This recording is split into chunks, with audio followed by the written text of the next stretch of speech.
Hi friends, നമ്മുടെ YouTube ചാനലിലേക്ക് എല്ലാവർക്കും സ്വാഗതം. അപ്പോൾ ഇന്ന് നമ്മൾ വീഡിയോയിലൂടെ പറയാം, ഇത് Maruti Suzuki omni new model വണ്ടിയാണ്. അപ്പോൾ ഇതിൻ്റെ എൻജിൻ ടൈമിങ് എങ്ങനെയാണെന്ന് നോക്കാം, ഇതിൻ്റെ മാർക്ക് എങ്ങനെയാണെന്ന് നോക്കാം.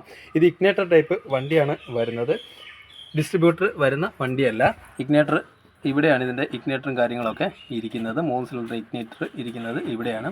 അപ്പോൾ അതിൻ്റെ എൻജിൻ ടൈമിങ് എങ്ങനെയാണെന്ന് നമുക്ക് നോക്കാം. ആദ്യം ക്രാങ്കിൻ്റെ ടൈമിങ് നോക്കാം.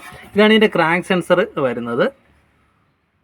ഓക്കെ, അപ്പോൾ ഇതിൽ നമ്മൾ കീ സ്ലോട്ട് എഞ്ചിന് മുകളിലോട്ടായിരിക്കും നിൽക്കുന്നത്. കീ സ്ലോട്ട് മുകളിലോട്ട് നിൽക്കുമ്പോൾ ഇവിടെ ഒരു കുത്തുമാർക്ക് നമുക്ക് കാണാനായിട്ട് സാധിക്കും. ഈ കുത്തുമാർക്കിന് നേരെയായിട്ട് ഇത് മാച്ചിങ് ആയിരിക്കണം. ഈ കാണുന്ന ആ തള്ളിയ ഭാഗം മാച്ചിങ്ങിലായിരിക്കണം നിൽക്കേണ്ടത്. നോക്കിയാൽ മനസ്സിലാക്കാനായിട്ട് സാധിക്കും. അങ്ങനെയാണ് ഇതിൻ്റെ ക്രാങ്കിൻ്റെ ടൈമിങ് വരുന്നത്. ഈ കുത്തുമാർക്ക് ഇതുമായിട്ട് മാച്ചിങ്ങിലായിരിക്കണം നിൽക്കേണ്ടത്. അപ്പോൾ കീ സ്ലോട്ട് മുകളിലോട്ടായിരിക്കും നിൽക്കേണ്ടത്. അപ്പോൾ ഇതിൻ്റെ ക്യാമിൻ്റെ മാർക്ക് നമുക്ക് നോക്കാം. ക്യാമിൻ്റെ മാർക്ക് നോക്കാനായിട്ട് ഈ ക്യാമിൻ്റെ ഈ ടൈമിംഗ് കവറയിൽ, അകത്ത് കാണുന്ന ടൈമിംഗ് കവറയിൽ ഒരു മാർക്ക് നമുക്ക് കാണാനായിട്ട് സാധിക്കും. അതും ഈ ആരുമായിട്ടും, ആരോ താഴോട്ടായിരിക്കണം ഇരിക്കേണ്ടത്, ഇതുമായിട്ടും മാച്ചിങ്ങിലായിരിക്കണം നിൽക്കേണ്ടത്. നോക്കിയാൽ മനസ്സിലാക്കാനായിട്ട് സാധിക്കും.